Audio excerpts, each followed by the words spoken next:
زمین پہ آپ بیٹھے ہوئے تھے، آپ کے ہاتھ میں ایک لکڑی تھی، پتلی لکڑی جیسے بیت وغیرہ، اس سے آپ زمین کو کرید رہے تھے۔ فجعل ينكته، آپ زمین کو کریدنے لگے، اور آپ نے فرمایا کہ اللہ تبارک و تعالی سب کے ٹھکانے سے فارغ ہو چکا ہے، کون شقی ہے کون سعید ہے اس سے اللہ تعالیٰ فارغ ہو چکا ہے۔ تو صحابہ نے کہا اللہ کے رسول الا نتکل بنا یا رسول اللہ، کیا ہم اسی پہ بھروسہ نہ کر لیں؟ آپ نے فرمایا نہیں، فکل میسر لما خلق، نیک عمل کرو، انسان کے لیے وہی آسان کیا جاتا ہے جس کے لیے وہ پیدا کیا گیا رہتا ہے۔ اگر کوئی شخص جہنم کے لیے پیدا کیا گیا تو جہنم والا کام اس کے لیے آسان کر دیا جاتا ہے، اب اس کو نیکی کے کام سے رغبت نہیں ہوگی، اچھائی کے کام میں اس کا دل نہیں لگے گا، نماز کی طرف، قرآن پڑھنے کی طرف، علماء کے بیانات سننے کی طرف اور خیر کے کاموں میں اس کی طبیعت نہیں لگے گی، اس کا جی وہاں لگے گا جو کام اس کو انجام تک پہنچا دے، جہنم تک پہنچا دے۔ اس لیے کہ ہر آدمی کے لیے وہی آسان کیا گیا، فَكُلٌّ مُيَسَّرٌ لِمَا خُلِقَ، جس کے لیے وہ پیدا کیا گیا ہے۔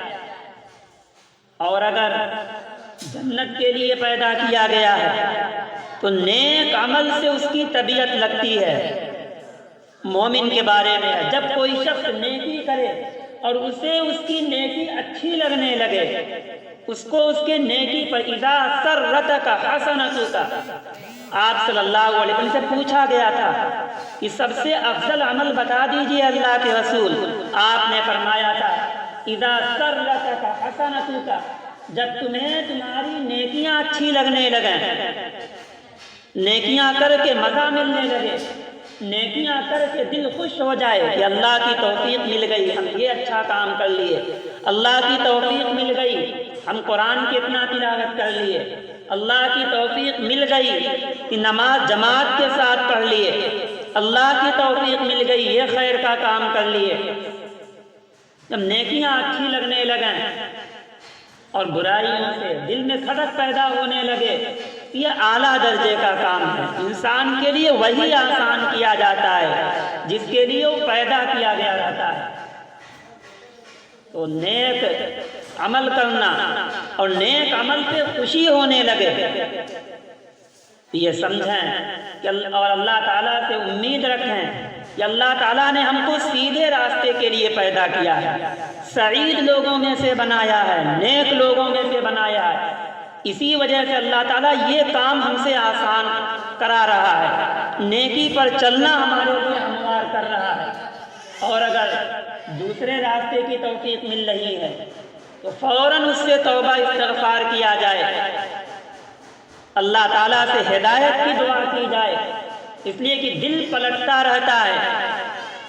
خود نبی کریم صلی اللہ علیہ وسلم آپ کے اگلے پچھلے سارے گناہ بخش دیے گئے تھے، پھر بھی آپ صلی اللہ علیہ وسلم اللہ تعالیٰ سے ڈرتے رہتے تھے، اپنے بارے میں آپ کو خوف رہتا تھا، اور آپ برابر یہ دعا پڑھتے تھے، یا مثبت القلوب ثبت قلبی علی دینی، اے دلوں کے پلٹنے والے میرے دل کو دین پر جما دیجئے، دین کے کام کرنے پر میری طبیعت لگا دیجئے، اس طرف میری طبیعت مائل ہو جائے، اسی شکل عطا فرمائیے۔ تو دین کا کام کرنا اور اس پر استقامت کی دعا کرنا یہ بھی ضروری ہے، اور یہ اللہ تعالیٰ کی طرف سے بہت بڑی توفیق ہے، بہت بڑی نعمت ہے، کوئی نعمت اس کا مقابلہ نہیں کر سکتی۔ دین کی توفیق مل جائے تو کوئی نعمت اس کا مقابلہ نہیں کر سکتی، اور اگر اسی میں کمی رہ جائے تو پھر دونوں جہان کا نقصان ہوتا ہے۔ ہو سکتا ہے دنیا کا کچھ فائدہ مل جائے، لیکن آخرت میں ہمیشہ ہمیشہ کے لیے نقصان ہی نقصان ہے، اور کچھ اگر تکلیف ہو دنیا میں تو اس میں بھی اللہ تعالیٰ کی حکمتیں پوشیدہ رہتی ہیں۔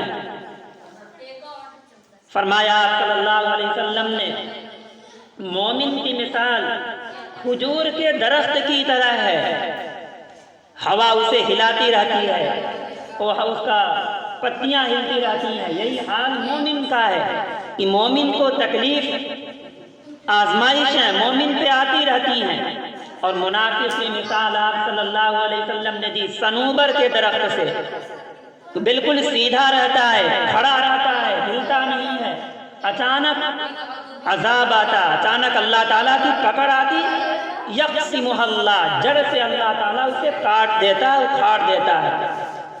تو اگر کوئی دنیا میں تکلیف آئی، کوئی بیماری آ گئی، کوئی اور مصیبت آ گئی، کوئی خطرہ محسوس ہوا، تو اس پہ صبر کر کے، نیکی کی امید رکھ کر کے اگر برداشت کیا جائے تو یہ اجر سے خالی نہیں ہوتا ہے۔ آپ صلی اللہ علیہ وسلم نے فرمایا مومن کا تو دونوں حال میں مزہ ہے، آرام ہی آرام اس کے لیے، جب اسے کوئی نعمت ملتی ہے اس نعمت پہ اللہ کا شکر ادا کرتا ہے تو بھی اس کو نیکی اور ثواب ملتی ہے۔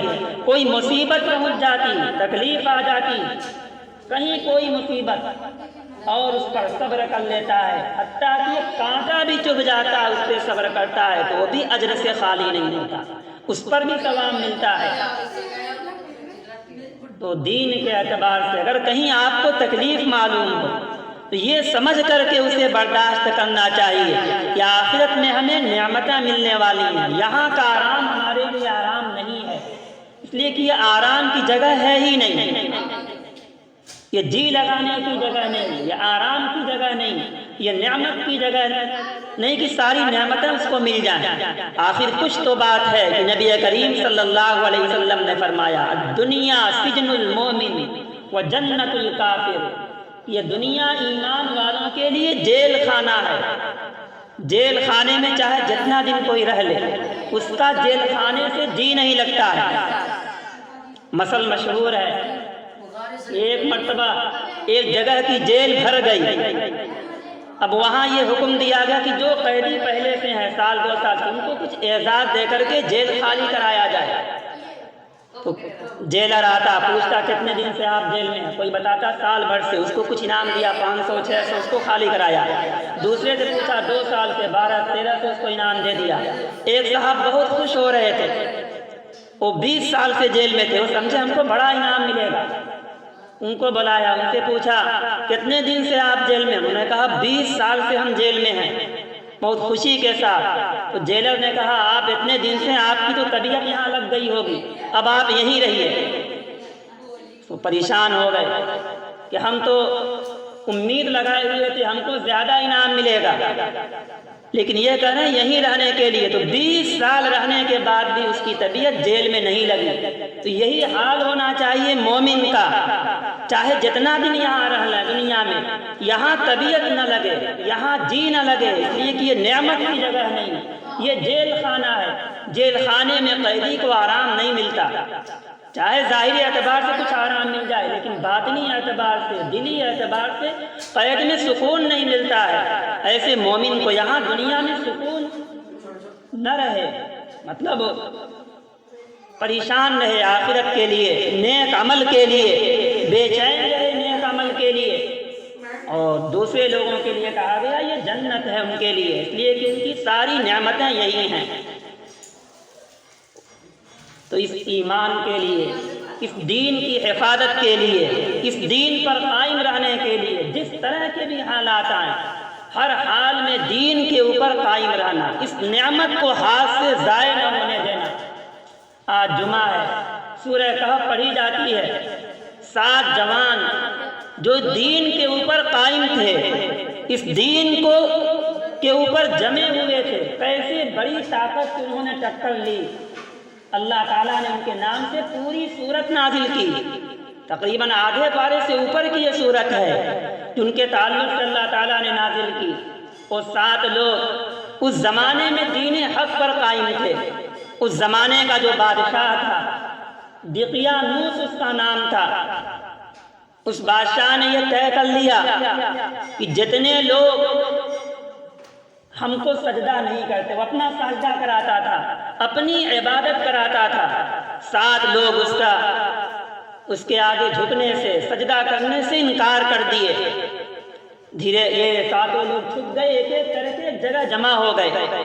بادشاہ کو معلوم ہوا، بلوایا ان لوگوں کو اور کہا کہ ہمارے آگے جھکو، ہماری خدائی کو مانو ورنہ سخت سزا دیں گے۔ یہ لوگ اس کی تکلیف سے بچنے کے لیے کہا ان لوگوں نے کچھ مہلت دے دو، کچھ ہم سوچ لیں، کچھ غور کر لیں۔ اسی بیچ میں ان لوگوں نے دعا کی اللہ تعالیٰ سے، اللہ تعالیٰ کی طرف لو لگائے۔ ایسے کٹھن وقت میں، ایسے مشکل عالم میں اللہ تعالیٰ نے ان کے دین کی، ان کے ایمان کی حفاظت کی اور ان کے جسم کی بھی حفاظت کی۔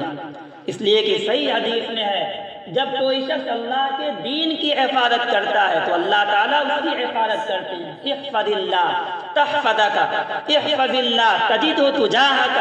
اللہ کے دین کی حفاظت کرو، اللہ تعالیٰ آپ کی حفاظت کریں گے۔ اللہ کے دین کی حفاظت کریے، اللہ تعالیٰ کو اپنے سامنے پائیں گے۔ جہاں مدد کی ضرورت پیش آئے گی وہاں اللہ تعالیٰ کو اپنے سامنے پائیں گے۔ یہ لوگ اللہ تعالیٰ کو اپنے سامنے پائے۔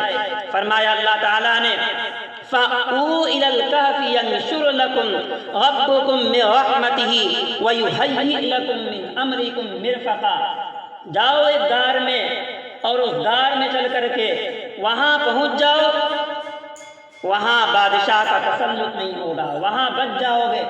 گئے وہ لوگ غار میں، اللہ تعالیٰ نے ان کے کان پر تھپکی دی۔ فَضَرَبْنَا عَلَىٰ آذَانِهِمْ فِي الْكَهْفِ سِنِينَ عَدَدًا۔ ہم نے ان کے کانوں پر تھپکی دی جیسے چھوٹے بچوں کو سلاتے وقت کان پہ تھپکی دیتے ہیں، جس سے انہیں نیند آئی اور 309 سال تک وہ سوئے رہے۔ کلام پاک میں 300 اب ازداد یا اس طرح کا 9 309 سال تک سوئے رہے۔ پھر اللہ تعالیٰ نے انہیں بیدار کیا اور ان کے جسم کو اللہ تعالیٰ پلٹتا رہتا تھا، اس لیے کہ اگر ایک حالت پر جسم رہتی تو جسم میں زخم ہو جاتا۔ حالت ان کی جسم بدلتی رہتی، پلٹتی رہتی تھی ادھر سے ادھر۔ اور آگے ان کا کتا غار کے منہ پر اپنا بازو پھیلائے ہوئے تھا، اس عالم میں تھا، اس طرح سے وہ بیٹھا تھا۔ فرمایا اللہ تعالیٰ نے اے مخاطب وَقَلْبُهُمْ بَاسِطٌ ذِرَاعَيْهِ بِالْوَسِيدِ لَوِ اطَّلَعْتَ عَلَيْهِمْ لَوَلَّيْتَ مِنْهُمْ فِرَارًا۔ اگر کوئی جھانک کر کے دیکھتا لَوَلَّيْتَ مِنْهُمْ فِرَارًا تو پیٹ پھیر کے بھاگ جاتا کتے کے ڈر کی وجہ سے۔ وَلَمُلِئْتَ مِنْهُمْ رُعْبًا، اور اس پہ روب طاری ہو جاتا، روب سے بھر دیا جاتا۔ اس خوفناک طریقے پر وہ کتا بیٹھا ہوا تھا۔ 309 سال کے بعد جب ان کی آنکھ کھلی تو دونوں یہ تینوں آپس میں پوچھنے لگے کتنے دیر سے ہم لوگ آرام کر رہے ہیں۔ کسی نے کہا صبح سے شام ہوئی ہوگی، کسی نے کچھ کہا۔ یہ لوگ کہے بحث بعد میں، بھوک لگی ہے پہلے کھانے کا انتظام کرو۔ اس زمانے میں جو پیسہ تھا وہ پیسہ دیا ایک کو اور کہا جاؤ پاک کھانا لے کر کے آؤ۔ ایسے وقت میں بھی پاک غذا کی ان کو طلب تھی۔ اللہ تعالیٰ نے مدد کی ان کی۔ جب گئے ہوٹل میں، صاف ستھرے ہوٹل میں، ہوٹل والا دیندار تھا، اس نے وہ سکہ دیکھا، یہ تو 309 سال پرانا سکہ ہے۔ پوچھا ان کے بارے میں، پھر یہ پورا واقعہ بتائے کہ ایسے ایسے پیش آیا۔ اس بادشاہ نے کہا کہ پہلے ہوٹل والے نے کہا جو آپ لوگوں کے زمانے میں بادشاہ تھا وہ ختم ہو گیا، 309 سال گزر گئے، بہت پرانا واقعہ ہو گیا، کیسے آپ لوگ تھے؟ پھر سب کو بلوایا، کھانے وغیرہ کا ان کے انتظام کرایا۔ الغرض اللہ تعالیٰ نے ان کی حفاظت کی، ان کے دین کی بھی حفاظت کی اور ان کے جسم کی بھی حفاظت کی۔ اللہ کے لیے وہ لوگ خروج کی، اللہ تعالیٰ کے لیے وہ لوگ اپنے یہ دین پر قائم رہے، دین پر مضبوط رہے۔ کیسے کٹھن واقعہ پیش آ گیا تھا، کیسا کٹھن مرحلہ پیش آیا تھا، ایسے مشکل مرحلے میں ایمان کو، اسلام کو، دین کو ہاتھ سے ضائع نہیں ہونے دیے۔ اللہ تعالیٰ نے ان کی مدد کی اور انتہائی معزز ہوئے وہ ساتوں لوگ۔ ان کا ذکر کلام پاک میں ان کے نام سے پوری صورت ہے۔ تو جب کوئی شخص شریعت پہ چلنا چاہتا ہے، دین کی اتباع کرنا چاہتا ہے، دین پہ جم جاتا ہے، اللہ تعالیٰ راستہ ہموار کر دیتا ہے۔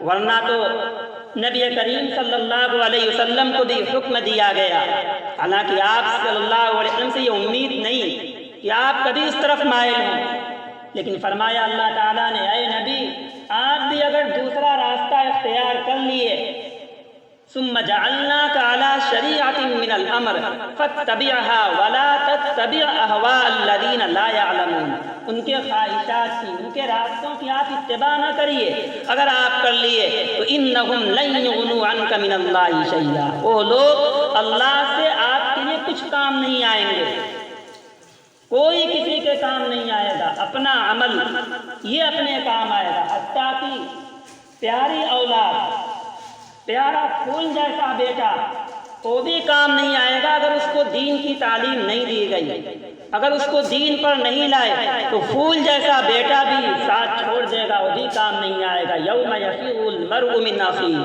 وامہ وابیہ وصاحبتہ وبنیہ، تو آپ صلی اللہ علیہ وسلم کے لیے بھی کہا گیا انہم لن یغنوا عنک من اللہ شیئا وان الظالمین بعضهم اولیاء بعض واللہ ولی المتقین، ایمان والوں کا دوست، اللہ سے ڈرنے والوں کا دوست ہے اللہ تعالیٰ، اور جس کا دوست اللہ تعالیٰ ہو جائے اسے کوئی نقصان نہیں پہنچا سکتا، تھوڑا بہت جو حالات آئیں گے تو اس سے آپ کا درجہ بلند ہوگا، اس لیے دین کے اوپر مضبوطی سے قائم رہا جائے، دین کو مضبوط کے ساتھ قائم خود رہیں اور گھر کے لوگوں کو بھی اس دین پر قائم رکھنے کی کوشش کریں، جیسے بھی حالات ہوں ایمان پر، دین پر استقامت رہے، خود بھی دین کی سمجھ پیدا کرنے کے لیے کسی ملامت گر کے